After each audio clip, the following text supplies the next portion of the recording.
ఓం శ్రీ మహాగణాధిపతియే నమ. హేరంబ స్కందపూర్వజాయే నమ. శ్రీమన్మహాదేవాయ నమ. శ్రీకృష్ణ పరబ్రహ్మణే నమ. కృష్ణం వందే జగద్గురుం. శ్రీ గురుభ్యో నమ. శ్రీ సరస్వత్యై నమ. శ్రీ శివమహాపురాణము విద్యేశ్వర సంహిత యందు మనం ఈ రోజుని 5వ అధ్యాయమునందు ప్రవేశించి అందులో 18 శ్లోకముల యొక్క వివరణ తెలుసుకున్నాం. మందర పర్వతం దగ్గర సనత్కుమారుడు ఆ నందికేశ్వర స్వామి యొక్క దర్శనము పొంది పరమాత్ముడైనటువంటి శ్రీ మహాదేవుడు ఎందుకు లింగరూపముగా కూడా పూజింపబడుతున్నాడు? మామూలుగా స్వరూపం బేరమూర్తిగా అంటే తాను ఒక ఆకారము ధరించినటువంటి వాడే, ఆ విధంగానే కాకుండా లింగమూర్తిగా ఎందుకు పూజిస్తున్నారు ఆయన్ని? అదే ఇతర దేవతలు ఎవరికి అటువంటి లింగమూర్తి అనేటువంటిది లేక ఇంకో మూర్తి కానీ లేదు, ఉన్నటువంటి వాళ్ళ స్వరూపం ఏది ఉందో ఆ స్వరూపాన్ని పూజిస్తున్నారు. ఇందుకు కారణములేమిటో నాకు మంగళస్వరూపుడైనటువంటి నందికేశ్వర స్వామి ప్రమదాధినాథ నాకు తెలియచేయవయ్యా అని చెప్పేసి అడిగారట. అడిగితే నందికేశ్వర ఉవాచ. ఇప్పుడు మనం 5వ అధ్యాయంలో విద్యేశ్వర సంహితలో ఉన్నాం. దీంట్లో లింగానికి మూర్తికి ఉన్నటువంటి ఈ విషయాల్ని తెలుసుకుంటున్నాం. సనత్ కుమారుడు ఇట్లువా నందికేశ్వర ఉవాచ. నందికేశ్వర స్వామి ఈ విధంగా అంటున్నారు. అనుత్తరమిమం ప్రశ్నం రహస్యం బ్రహ్మలక్షణం. ఈ ప్రశ్నకు సమాధానం అసంభవము, ఇది రహస్యముకు బ్రహ్మ విద్య అని చెప్పేసి నందికేశ్వరుడు చెప్తున్నాడు. నాయన, ఇది బ్రహ్మ విద్య, ఇది సమాధానం చాలా కష్టం చెప్పడం. పైగా అనుత్తరమిమం ప్రశ్నం రహస్యం బ్రహ్మలక్షణం కథయామి శివేనోక్తం భక్తియుక్తస్య అనఘ శివస్య బ్రహ్మరూపత్వాన్ నిష్కలత్వాచ్చ నిష్కలం. పాపములు లేనివాడా, భక్తుడవగు నీకు శివుడు చెప్పినటువంటి రహస్యమును చెప్పెదను. శివుడు పరబ్రహ్మస్వరూపుడు, నిరాకారుడు. అది ముందర ఏదైనా గొప్ప స్థితిని పొందాలి అంటే ఉత్తమోత్తమైన స్థితిని పాపములు లేకుండా ఉండాలండి. ఈ సనత్కుమారుడు బ్రహ్మమానసపుత్రుడు, దైవం ఆయన మందర పర్వతం దగ్గర మహానుభావుడైనటువంటి నందికేశ్వర యొక్క దర్శనం పొందాడు. ఏ పాపములు లేనటువంటి వాడు, అందుకనే పాపములు లేనివాడా అని సంబోధించాడు. పరమ భక్తుండవు నీవు. శివుడు చెప్పినటువంటి ఈ రహస్యాన్ని నీకు ఇప్పుడు నేను చెప్తాను. నువ్వు అడిగావు కదా, నువ్వు పాపములు లేనివాడివి కాబట్టి శివుడు పరబ్రహ్మ స్వరూపుడు, నిరాకారుడయ్యా. అసలు శివుడు అంటే ఏమిటి అనుకుంటున్నావు? పరబ్రహ్మము అన్నిటికంటే పెద్దది, అన్నిటికంటే పెద్దది. ఏ తత్వమైతే భూమి మీద కానీ ప్రపంచమంతా కానీ నిండి ఉన్నాయో వాటన్నిటికంటే విశాలమైనటువంటి వాడు, ఆకాశం కంటే విశాలమైన వాడు. ఇంకప్పుడు పృథివ్యాపస్తేజో వాయువుల గురించి ఏం చెప్తాం? ఆకాశం కంటే కూడా అవతల ఉండేటువంటి వాడు. ఎంతా వెతికినా ఎందెందు వెతికినా అందందే కలిగి ఉన్నటువంటి వాడు. మీకు చూసారా? కాబట్టి శివకేశవ భేదం లేదు, అర్థం చేసుకోవాలి. శివ పరబ్రహ్మ స్వరూపుడు, నిరాకారుడు. ఒక ఆకారం అనేం లేదు, కలర్లెస్, టేస్ట్లెస్, ఓడర్లెస్. అంటే ఆయన స్టేట్లెస్, ఒక రకమైనటువంటి ఒక ఇదేనేం లేదు ఆయనకి. ఏ రూపంలో పిలిస్తే ఆ రూపంలో పలుకుతాడు. నరసింహ రూపంలో రమ్మంటే వస్తాడు, శూకరం రూపంలో రమ్మంటే వస్తాడు, మత్స్య రూపంలో రమ్మంటే వస్తాడు, ఎలా కావాలంటే అలా వస్తాడు. ఏది లేదా వాయు రూపంలో వచ్చి కొట్టేసి వెళ్ళిపోతాడు, రక్షించి వెళ్ళిపోతాడు. రక్షకుడు ఆయన. పరబ్రహ్మ స్వరూపుడు, నిరాకారుడయ్యా. లింగం తస్యైవ పూజాయాం సర్వవేదేషు సమ్మతం తస్యైవ సకలత్వాత్ తథా సకల నిష్కలం. లింగం తస్యైవ పూజాయాం సర్వవేదేషు సమ్మతం తస్యైవ సకలత్వాత్ తథా సకల నిష్కలం.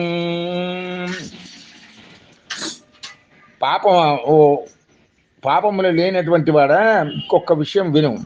శివునికి మాత్రమే లింగమునందు అర్చన వేదముల అన్నింటి యందు నిర్ణీతమై ఉన్నది. శివుడు సాకారుడు కూడా. నువ్వు వేదంలో ఎక్కడ చూసుకున్నా లింగాకారంలో ఉండేటువంటిది పరమశివుడే.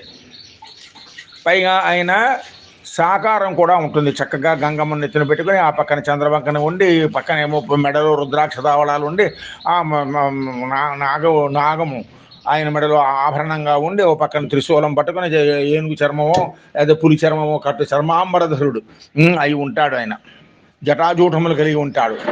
ఇలా సాకార రూపంలో ఉంటాడు, ప్రసన్నంగా ఉంటాడు, తెల్లగా ఉంటాడు, ధ్యాన రూపంలో ఉంటాడు, ఏ రకంగా ఉన్నా ఉంటాడు సాకారుడు ఆయన. అలాగే వేదములన్నింటిలోనూ కూడా నిర్ణయించబడినట్టుగా లింగ రూపంలో కూడా ఉంటాడయ్యా. సకలం చ తదా బేరం పూజాయాం లోక సమ్మతం శివాన్యేషాంచ శివత్వాత్ సకలత్వాచ్చ సర్వతః. కావున లోకములో శివుడు మూర్తి రూపంలో కూడా పూజలు అందుకును. శివుని కంటే భిన్నమైన దేవతలు, జీవులు, సాకారులు. శివుడు సాకార రూపంలో అందుకుంటాడు, అలాగే లింగ రూపంలో అందుకుంటారు. కానీ మిగిలిన దేవతలందు కూడా వాళ్ళు సాకార రూపంలోనే పూజలు అందుకుంటారు. బేరమాత్రంచ పూజాయాం సమ్మతం వేద నిర్ణయే స్వావిర్భావే చ దేవానాం సకల రూపమేవ హి. కనుక లోకములో శివుడు మూర్తి రూపములో కూడా పూజలు పుచ్చుకొను. శివుని కంటే భిన్నమైన దేవతలు, జీవులు వీరు సాకారముతో ఉంటారు. బేరమాత్రంచ పూజాయాం సమ్మతం వేద నిర్ణయే స్వావిర్భావే చ దేవానాం సకలం రూపమేవ హి. కావున వారికి మూర్తి మాత్రమే అర్చన వేదముచే నిర్ణయించబడింది. దేవతలు ఆవిర్భించినప్పుడు సాకారముగానే ఆవిర్భవింతురు. ఈ దేవతలందరికీ కూడా సాకార రూపమే చెప్పబడింది, శివుడికి తప్ప. శివస్య లింగ బేరంచ దర్శనే దృశ్యతే కలు. పరమశివుడు లింగమును మూర్తిగాను కూడా దర్శనము ఇచ్చును అని ఆ మందర పర్వతం దగ్గర ఆ సనకసనందన సనత్కుమార సనత్సుజాతీయులు అనబడే బ్రహ్మమానస పుత్రులో సనత్కుమారుడితో ఆ యొక్క నందికేశ్వరుడు చెప్తున్నాడు. సనత్కుమార ఉవాచ. అప్పుడు సనత్కుమారుడు అడుగుతున్నాడు, ఉక్తం త్వయా మహాభాగా లింగబేర ప్రచారణం. ఓ మహానుభావా, ఓ మహానుభావా, లింగమునకు శివునకు లింగమునందు మూర్తి యందు అర్చన, ఇతర దేవతలకు మూర్తి యందు మాత్రమే అర్చన ప్రచారంలో ఉండుటకు కల కారణములను విభాగము చేసి నీవు పరమార్థ దృష్టితో వివరించదు కావున ఓ యోగివర్య, నేను శ్రేష్టమైనటువంటి లింగము మూర్తి ఇత్యాదులను ఆవిర్భావమును గురించి వినగోరుచున్నాను.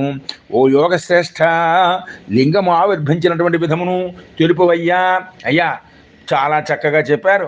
లింగానికి మూర్తి భేదానికి మూర్తికి కలిగినటువంటి శివుడికి మాత్రమే ఉన్నటువంటి యొక్క విషయములన్నీ కూడా నాకు చక్కగా తెలియజేశారు.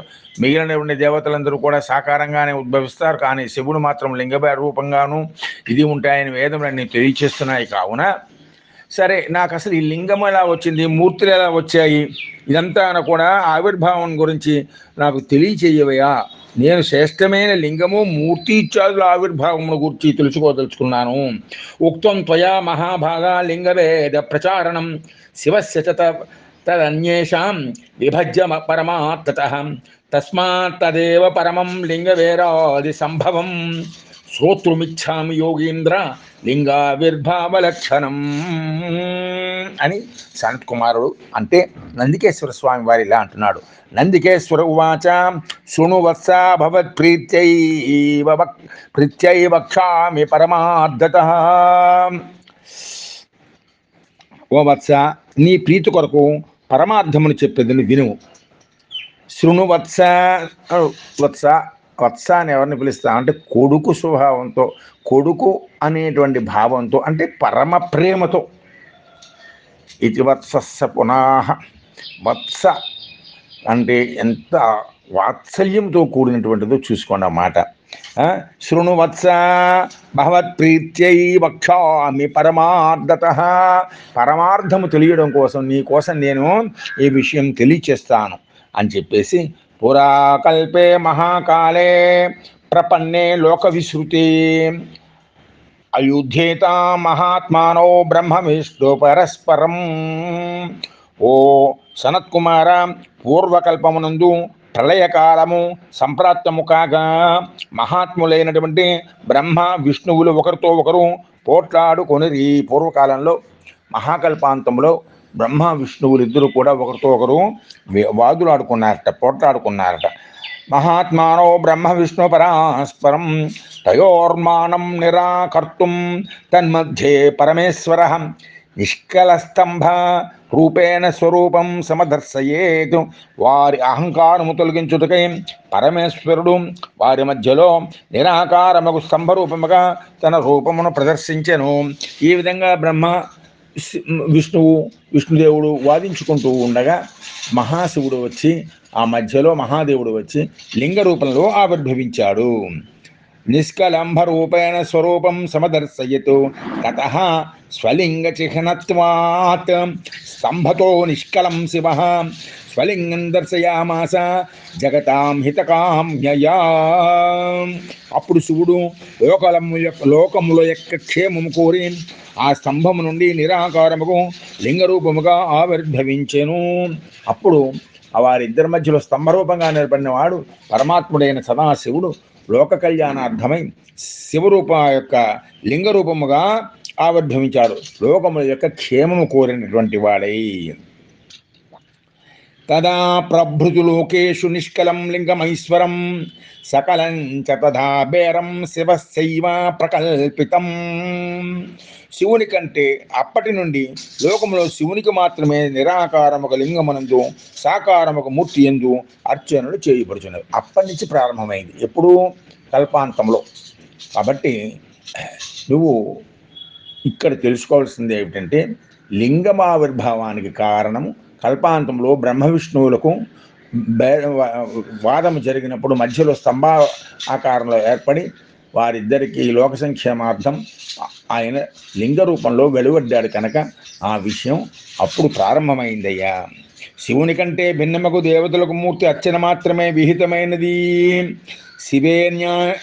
శివాన్యేషాం తు దేవానాం భేరమాత్రం ప్రకల్పితం.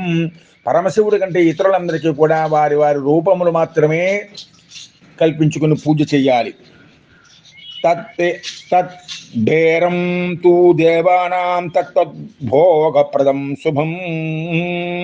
దేవతల యొక్క ఆయా మూర్తులను అర్చించినచో ఆయా భోగములు శుభములు కలుగును. కాబట్టి ఆ దేవతలందరినీ కూడా వారి వారి రూపములలో వారిని పూజించవలెను. శివస్య లింగ భేరత్వం భోగమోక్షప్రదం శుభం. శివుని లింగమును మూర్తిని అర్చించినచో భోగములు శుభములు మోక్షము కూడా లభించును. పరమాత్ముడైనటువంటి భగవానుడైనటువంటి మహాదేవుణ్ణి లింగ రూపంలోను కానీ ఇలా బేరమూర్తి రూపంలో కానీ పూజించినప్పటికీ కూడా ఇహంలో శుభములు పరములో మోక్షము కూడా లభిస్తాయి. శ్రీ శివమహాపురాణములో విద్యేశ్వర సంహిత యందు 5వ అధ్యాయము ముగిసినది. ఇది శ్రీ శివమహాపురాణే విద్యేశ్వర సంహితాయాం 5మోధ్యాయః. ఏ విధంగా లింగానికి మూర్తికి ఉన్నటువంటి విశిష్టతలు మనం తెలుసుకున్నాం. సనత్కుమార నందికేశ్వర సంవాదంలో అని చెప్పి సూత మహాముని ఆ ప్రయాగ తీర్థంలో సత్రాయాగము చేస్తున్నటువంటి జితేంద్రులైనటువంటి సత్య మార్గులైనటువంటి ఆ మహామునులతో తెలియచేశాడు. అదా 6ోధ్యాయ బ్రహ్మ విష్ణు సంగ్రామము. నందికేశ్వర ఉవాచ. ఈ విధంగా చెప్పిన తర్వాత నందికేశ్వరుడు బ్రహ్మ విష్ణులకు జరిగిన సంవాదం గురించి చెప్తున్నాడు. నందికేశ్వర ఉవాచ. నందికేశ్వరుడు చెప్తున్నాడు, పురా కదాచిద్ యోగీంద్ర విష్ణుర్ విషధరాసన సుస్వాపరయా భూత్యా సానుగైరపి సంవృత. ఓ యోగి శ్రేష్ఠ అంటే, యోగి శ్రేష్ఠ అంటే ఇక్కడ సనత్కుమారుడు. పూర్వము ఒకనాడు విష్ణువు గొప్ప వైభవముతో శేష శయనముపై నిద్రించెను. అనుచరులు ఆయనను చుట్టూ ఉండిరి. పరమాత్ముడైనటువంటి శ్రీమన్ నారాయణమూర్తి ఆ యొక్క పాల సముద్రంలో శేషశయనము మీద గొప్ప వైభవంతో నిద్రిస్తున్నాడు.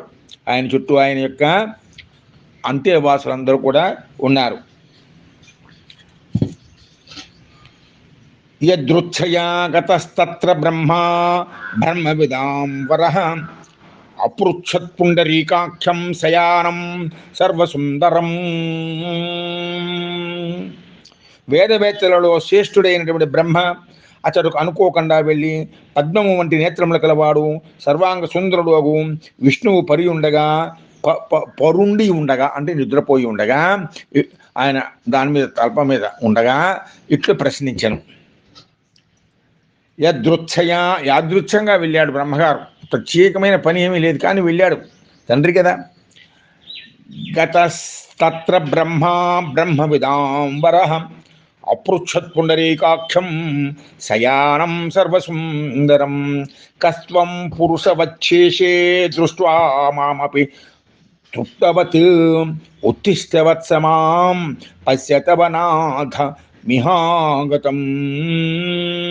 నీవెవరవు, నన్ను చూసి కూడా గర్వముతో శేషునిపై పరుండి ఉన్నావు. వత్సాల్యము, నేను నీ ప్రభువును, వచ్చి ఉన్నాను చూడుము. ఆ బ్రహ్మగారు మరి ఏం మాయో, విష్ణుమాయో, శివమాయో, అంబికామాయో తెలీదు, బ్రహ్మమాయో. ఆయన ఆ శేషశల్పం మీద పబలించినటువంటి పరమాత్ముడైన నారాయణమూర్తిని చూసి, నువ్వు ఎవరవయ్యా, నేను వస్తే కూడా నువ్వు లేవడం లేదు, నేను నీ ప్రభువును వచ్చి ఉన్నాను అని చెప్పాట. చెబితే కస్త్వం పురుషవచ్చేషే దృష్ట్వా మామపి తృప్తవత్ ఉత్తిష్టవత్స మాం పశ్యతవ నాథమిహాగతం. ఆగతం గురుమారాధ్యం దృష్ట్వాయో తృప్తవచ్చరేతు ద్రోహిణస్తస్య మూఢస్య ప్రాయశ్చిత్తం విధేయతే. ఓహో, ఆరాధనీయుడైన గురువు వచ్చినప్పుడు చూసి కూడా ఎవడైతే గర్వించి ప్రవర్తించునో అట్టి ద్రోహబుద్ధి గల మూర్ఖునకు ప్రాయశ్చిత్తము విధింపబడును. అదేమిటయ్యా, గురువుగారు వస్తే కూడా పలకరించకుండా, గౌరవించకుండా, లేచి నిలబడకుండా, ఆసనం ఇవ్వకుండా, అర్ఘభాజ్యములు ఇవ్వకుండా, కనీసం చూసి చూడనట్టుగా కూడా ఉంటున్నావే, దీనికి ప్రాయశ్చిత్తం శిక్ష ఉంటుంది సుమా అని బ్రహ్మగారు అన్నారు. ఎవరితోటి? శ్రీమన్నారాయణుడితోటి. అంటే ఇట్లా స్తుత్వా బతః క్రుద్ధో బహిశాంతపదాచరత్ స్వస్థితే స్వాగతం వత్స తిష్టపీఠమితో విసా కిముతే వ్యగ్రవద్వక్త్రం విభాతి విషమే క్షణం. అప్పుడు బ్రహ్మగారు చెప్పినటువంటి ఈ మాటలు విని మహావిష్ణువు కోపమును పొందియు బాహ్యముగా శాంతిని వలని ఆదరించి ఇట్లు పలికిన. పరమాత్ముడైన విష్ణువుడు ఆ మాటలంటే ఆయనకు కోపం వచ్చింది, కానీ కోపాన్ని బయటికి పెట్టలేదండి. పెట్టకుండా, ఓ వత్స, నీకు మంగళముగు గాక, నీకు స్వాగతము, ప్రక్కకు జరుగుము, ఇదిగో ఆసనము కూర్చుండుము. నీ ముఖము చింతాగ్రస్తమై ఉన్నది ఎలా, నీ చూపులు ప్రసన్నముగా లేవు, ఏమిటయ్యా అలా బాధపడిపోతున్నావు, రా ఇలా కూర్చోనాయన అని చెప్పేసి విష్ణువు అన్నాడు. శ్రీ మహావిష్ణువు అన్నారట. అంటే బ్రహ్మోవాచ, అప్పుడు బ్రహ్మగారు అంటున్నారు, వత్స విష్ణో మహామానమాగతం కాలవేగత పితామహశ్చ జగతః పాతాచ తవ వత్సక. అప్పుడు బ్రహ్మగారు ఈ విధంగా అంటున్నారు, ఓహో వత్స విష్ణు, గొప్ప అభిమానము గల నేను కాలముతో సమమైన వేగముతో వచ్చినాను. పితామహుడును వత్స, జగత్తును నిన్ను కూడా రక్షించువాడను. బ్రహ్మగారు ఆయన ఎక్కడో ఉన్నాడు. ఆ విష్ణు మహాదేవుని చూసి, ఓహో ఏమనుకుంటున్నావు, నేను లోకములన్నింటినీ రక్షించేవాడని నేనే, పితామహుడను, నన్ను పితామహుడని పిలుస్తారు, కాబట్టి నువ్వు ఏమిటి అనుకుంటున్నావో అని చెప్పేసి అడుగుతాడు. వత్స విష్ణు, గొప్ప అభిమానము గల నేను కాలంతో సమానమైన వేగముతో వచ్చినాను. ఎక్కడో సత్యలోకం నుంచి ఇక్కడ వైకుంఠానికి వచ్చాను. నేను పితామహుడను, నేను ఎప్పటివాడనో తెలియదు, ఈ జగత్తును నిన్ను కూడా నేను రక్షిస్తాను అన్నట్టు. అంటే విష్ణురువాచ, మత్సం జగదిదం వత్స మనుషే త్వం హి చోరవత్ మన్నాభికమలాజ్ఞాతః పుత్రస్త్వం భాషసే వృధా. అప్పుడు విష్ణుదేవుడు ఇలా అన్నట్ట, ఇట్లు పలికెను, ఓ వత్స, బ్రహ్మదేవుని అంటున్నాడు, నాయన ఈ జగత్తు నా యందు ఉన్నది, సకల భువన భాండములు కూడా ఆయన ఉదరంలో ఉన్నాయి. నీవు చోరుని వల్ల ప్రవర్తించుచున్నావు. నీవు నా నాభిలోని పద్మము నుండి జన్మించిన నా పుత్రుడవు. నీవు వ్యర్థముగా తప్పునైనా నువ్వు ఎవరు అనుకుంటున్నావు? నా నాభిలోంచి వచ్చిన పద్మము నుండి పుట్టినటువంటి వాడవు, నువ్వు నాకు కుమారుడవు అని విష్ణుదేవుడు పలికాట. వత్సాయి జగత్తు నాయందు ఉన్నది, నువ్వు చోరుని వలె ప్రవర్తించుచున్నావు. చోరుని వలె దొంగలా మాట్లాడతావేమయ్యా? విషయములు తెలుసుకోకుండా నీవు నా నాభిలోని పద్మము నుండి జన్మించిన నా పుత్రుడు, నీవు వ్యర్థముగా పలుకుచున్నావు. నందికేశ్వర ఉవాచ అని చెప్పి నందికేశ్వరుడు ఇలా అంటున్నాడు, ఏమం హి వదత తత్ర ముగ్ధయోర జయోస్తదా. అజులగు వారిద్దరూ అప్పుడు ఈ తీరున మోహమును పొంది మాటలాడజొచ్చిరి. అజులు అంటే ఎప్పుడు ఉండేవాళ్ళే, వాళ్ళు పుట్టుక లేదు, వాళ్ళ ఆవిర్భవించడమే, ఆవిర్భవం. ఏవం హి వదత తత్ర ముగ్ధయో అజయోస్తదా అహమేవ వరోణ తమహం ప్రభు అహం ప్రభు పరస్పరం హంతు కామౌ చక్రత సమరోద్యమం. నేనే గొప్పవాడను, నీవు కాదు, నేను ప్రభుడను అంటూ వారిద్దరూ ఒకరిని ఒకరు హింసించగోరి యుద్ధమునకు సన్నద్ధులు కాజొచ్చరి. ఈ విధంగా నేను నా కడుపులో ఉన్నటువంటి భువనములన్నీ ఉన్నాయి, నువ్వు నాలోంచి పుట్టావు అని ఆయనంటే ఈయన ఇద్దరు అలా మా వాగ్వాదం సాగి యుద్ధం దాకా వచ్చింది. క్రమముగా ఈ యుధాతే అమరౌ వీరౌ హంస పక్షీంద్ర వాహనౌ వైరంచ వైష్ణవాశ్చైవ మిథో యుయుధిరే తదా. క్రమముగా హంస గరుడు వాహనములుగా గల ఆ దేవతా వీరుడిద్దరూ యుద్ధము చేయుచుండగా వారి అనుయాయులు కూడా పరస్పరము యుద్ధము చేయ మొదలెడిది. సరే, ఈయనది హంసవాహనం, ఆయనది గరుడు వాహనం, పైగా ఈయన అంతేవాసులు, ఆయన అంతేవాసులు అందరూ కూడా వచ్చారు. యుద్ధం జరుగుతోంది, యుద్ధం చేయడం మొదలుపెట్టారు. అప్పుడు తావద్విమానగతయ సర్వా వై దేవతజాతయ, తావద్విమానగతయ సర్వా వై దేవజాతయ దిదృక్షభః సమాజగ్ముః సమరంతమహాద్భుతం. అప్పుడు దేవతలు అందరూ కూడా విమానములను అధిరోహించి మహాద్భుత యుద్ధమును చూసి ఉత్కంఠతతో అచ్చడికి వచ్చారు. వీళ్ళు ఏం చేస్తుంటారు, చూస్తూ ఉంటారు. ఆ యుద్ధాన్ని చూడడానికి దేవతలందరూ వాళ్ళ విమానాల్లో వచ్చారటండి. ఆ రోజు అది మన పురాణాల్లో మా దేవతలందరికీ విమానాలు, గంధర్వులకి ఉంటాయి, దేవతలకు ఉంటాయి, విమానాల్లో తిరుగుతూ ఉంటారు. ఈ విధంగా వస్తే అప్పుడు ఏమైందో తెలుసా? క్షిపంతః పుష్పవర్షాన్ని పశ్యంతః స్వైరమంబరే సుపర్ణవాహనస్తత్ర క్రుద్ధో వై బ్రహ్మవక్షసి. వారు ఆకాశము నుండి చూచుచూ యథేచ్ఛగా పుష్పవర్షమును కురిపించిరి. అప్పుడు గరుడు వాహనుడు కోపించి బ్రహ్మయక్ష వక్షస్థలమునందు ముమోచ బాణానసః అస్త్రాంచ వివిధాన్ బహూన్ ముమోచాధా విలిః క్రుద్ధో విష్ణోరపి దుస్సహాన్.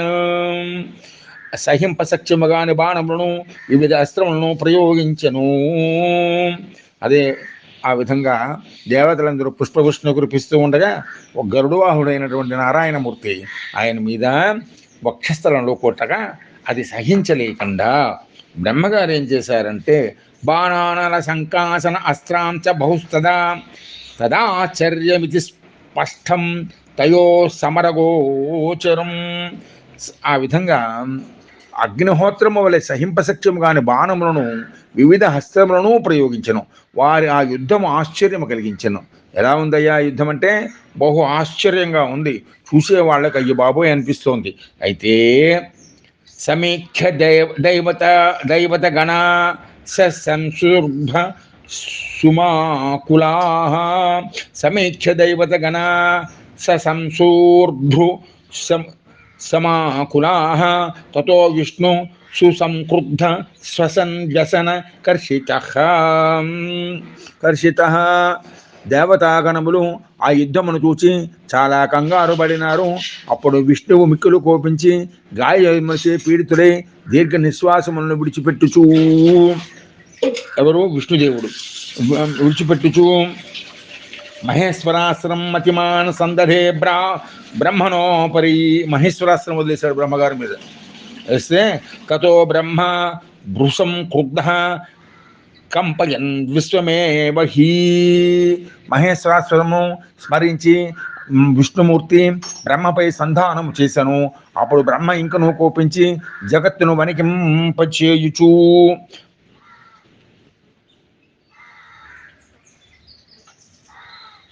విష్ణువు యొక్క అస్త్రం పాశుపతం ఘోరం సందదే విష్ణువక్షసి, విష్ణువు యొక్క వక్షస్థలముపై భయంకరమైన పాశుపతాస్త్రమును వేసిన విధంగా బ్రహ్మ విష్ణులు ఉద్ధృతిగా యుద్ధం చేస్తారు. ఆయన మహేశ్వరాస్త్రం వేస్తే ఈయన పాశుపతాస్త్రం వేశారు. ఇద్దరు శివుడు అస్త్రాలు వేశారు ఒకరి మీద ఒకరు. తథా ఉద్ధితం వ్యోమ్ని తపనాయత సన్నిభం, ఆ పాశుపతాశ్రము ఆకాశముందు లేచి కోటి సూర్యుల ప్రకాశముతో ఉన్నది. ఏమిటి? బ్రహ్మగారు వేసినటువంటి పాశుపతాస్త్రము ఎలా ఉన్నది? కోటి మంది సూర్యులు వెలుగు ఒక్కసారి వెలిగితే ఎలా ఉంటుందో అంత వెలుగుతూ ఉన్నది పాశుపతాస్త్రము. సహస్రముఖ అచ్చుగ్రం చండవాత భయంకరం అస్త్రద్వయమిదం తత్ర బ్రహ్మ విష్ణోర్భయంకరం, 1000 ముఖముల గలదై చండవాయువు వలె మిక్కిలి భయమును గొలుపుచూ ఉండెను. ఏమిటి? ఆ పాశుపతాస్త్రము. బ్రహ్మ విష్ణువుల ఈ 2 అస్త్రములు చాలా భీతిని గొలుపుచుండెను. ఆయన మహేశ్వరాస్త్రం, ఈయన పాశుపతాస్త్రం. ఈ 2 కూడా లోకమునకంతటికి కూడా మిక్కిలి భయంకరంగా ఉన్నది. సహస్రముఖమచ్చుగ్రం చండవాత భయంకరం అస్త్రద్వయమిదం తత్ర బ్రహ్మ విష్ణోర్భయంకరం ఇత్తం బభూవ సమరో బ్రహ్మ విష్ణోః పరస్పరం తతో దేవగణాః సర్వే విషణ్ణాః భృశమాకులాః. ఈ విధముగా బ్రహ్మ విష్ణువులు ద్వంద్వ యుద్ధము కొనసాగించుచుండగా దేవతాగణములు వారందరూ మిక్కిలి కంగారు పడేది. ద్వంద్వ యుద్ధం అంటే వాళ్ళిద్దరు చేస్తారండి, అందరూ చేయరు. ప్రత్యర్థులు ఇద్దరే చేసుకుంటారు, రాజులు ఇద్దరే చేసుకుంటారు, లేకపోతే సేనాపతులు ఇద్దరే చేసుకుంటారు, లేదా మల్లయోధులు ఇద్దరే చేస్తారు. ద్వంద్వ యుద్ధం అంటారు దాన్ని. అంతే తప్ప మిగిలిన వాళ్ళందరూ పాల్గొకుండా ఉంటారు. ఈ విధముగా బ్రహ్మ విష్ణువులు ద్వంద్వ యుద్ధము కొనసాగుతుండగా దేవతాగణముల వారందరూ మిక్కిలి కంగారు పడినారు. ఇత్తం బభూవ సమరో బ్రహ్మ విష్ణోః పరస్పరం తతో దేవగణాః సర్వే విషన్న భృశమాకులాః. ఈ విధముగా బ్రహ్మ విష్ణువుల ద్వంద్వయుద్ధం కొనసాగించుచుండగా దేవతలందరూ మిక్కిలి కంగారు పడినారు. ఊచుహు పరస్పరం తాత రాజక్షోభే యథా ద్విజాః సృష్టి స్థితిశ్చ సంహారః తిరోభావోప్య అనుగ్రహః. కాబట్టి వత్స రాజప్రసాదములో సంక్షోభం ఏర్పడినప్పటి బ్రాహ్మణుల వలె ఆ దేవతలు పరస్పరము ఇట్లు పలుకుచూ ఉండిరి. ఇది అర్థం ఏంటి చెప్పండి? రాజప్రసాదంలో యుద్ధం గోల వస్తే బ్రాహ్మణుడు ఏమంటే వాళ్ళకి దిక్కు తోచదు, ఎవరు వాళ్ళకి ఆధారం ఇంకా ఏమీ ఉండదు. అలాగా ఒక కంపెనీ దివాలా తీసేసింది అనుకోండి, ఉద్యోగస్తులందరూ విలువలు ఆడిపోతారు గొడవలు వచ్చి. అదే కంపెనీ చాలా బాగుంటే అందరూ హాయిగా ఉంటారు. ఆ విధంగా ఆ దేవతలు ఇలా పలుకుతున్నారట పరస్పరము. సంక్షోభం ఏర్పడినప్పటి బ్రాహ్మణుల వలె ఆ దేవతలు పరస్పరము ఇట్లు పలుకుచూ ఉన్నారు. ఊచుహు పరస్పరం తాత రాజక్షోభే యథా ద్విజాః సృష్టి స్థితిశ్చ సంహారః తిరోభావోప్యనుగ్రహః యస్మాత్ ప్రవర్తతే తస్మై బ్రహ్మణే చ త్రిశూలినే.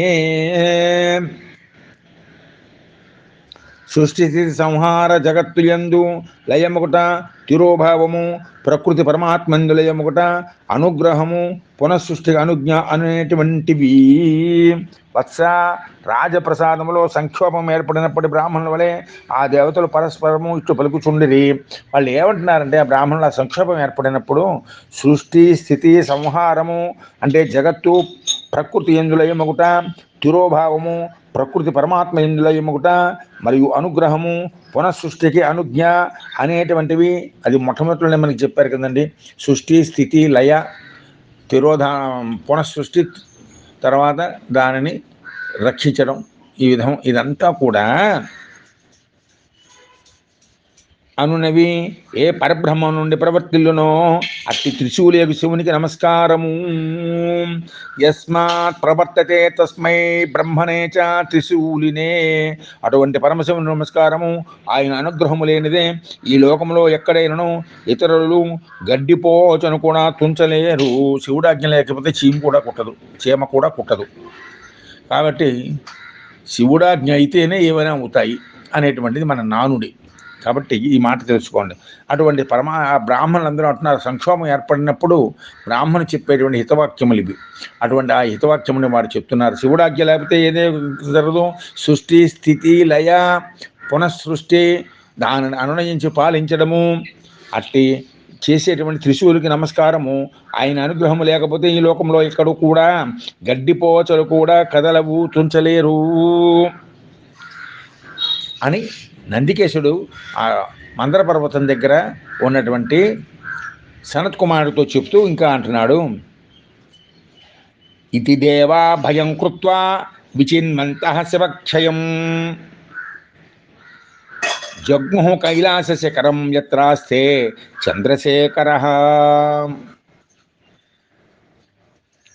ఇట్లు భీతిల్లిన దేవతలు శివుని నివాసము వెతుకుతూ కైలాస శిఖరమునకు వెళ్ళిరి. చంద్రశేఖరుడు నివించు స్థానం అది ఏ కైలాసం. ఆ కైలాసానికి వెళ్ళారు. ఎక్కడ? ఆ కైలాస శిఖరానికి వెళ్ళారు. వెతుక్కుంటూ ఆయన ఎక్కడున్నాడో అక్కడికి. ఎవరు? ఆ దేవతలందరూ కూడా. వాళ్ళు ఎలా మాట్లాడారు? సంక్షోభంలో పడినప్పుడు బ్రాహ్మణుడు ఏ విధంగా మాట్లాడతారో ఆ విధంగా మాట్లాడి ఆ పరమశివుడి దగ్గరికి సృష్టి స్థితి లయ పునః ఉత్పత్తి చేసేటువంటి, దాన్ని పోషించేటువంటి పరమశివ దేవుడి దగ్గరికి వెళ్ళారు. ఇతి దేవా భయం కృత్వా విచిన్వంతః శివక్షయం జగ్ముః కైలాస శిఖరం యత్రాస్తే చంద్రశేఖరః. దృష్ట్వైవ అమరా హృష్టాః పదం తత్పారమేశ్వరం ప్రణేముః ప్రణవాకారం ప్రవిష్టా తత్ర సద్మని. దేవతలు ఆ పరమేశ్వరుని ఆ స్థానమునందు చూచి సంతసించినటువంటి వారై ఆ నివాసము లోపల ప్రవేశించి ఓంకార స్వరూపుడుగు శివునికి ప్రణమిల్లినారు. అలా కైలాసంలో కూర్చున్నటువంటి పరమాత్ముడైనటువంటి సదాశివుడిని చూసి మిక్కిలి ఆనందించినటువంటి వారై ఓంకార స్వరూపము గల ఆ భగవంతుని దగ్గరికి వెళ్ళి కైలాసం లోపలికి ప్రవేశించారు.